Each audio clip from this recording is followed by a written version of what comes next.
மட்டும் கூடுதலான கவனம் எடுத்துக் கொள்ளுங்கள். இது அந்த நடு வயசுல இருக்கிறவங்களுக்கு மட்டும்தான். சார், வயதான நபர்கள் மேல் உங்களுக்கு என்ன சார் கோபம்லாம் கேட்காதீங்க.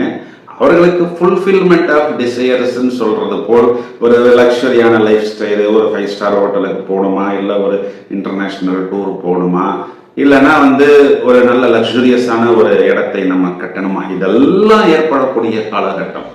இதுக்கெல்லாம் பணம் வரும். ஏன்னா குரு லாபத்தில் அமருகிறார்.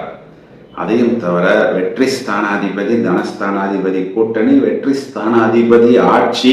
சார், செவ்வாய் அஷ்டமாதிபதி தானே சார் அப்படின்னு நீங்க சொன்னாலும் அவர் 2 பக்கத்திலையும் குரு பார்வையில் அமருகிறார். அப்ப அந்த குருமங்கள யோகம், பயணத்தில் வெற்றி, ஒரு வீட்டை வித்து கடனை அடைத்து வேற ஒரு இடம் வீடு வாங்குவது, இது எல்லா விஷயத்திலுமே சூப்பர் டூப்பர்.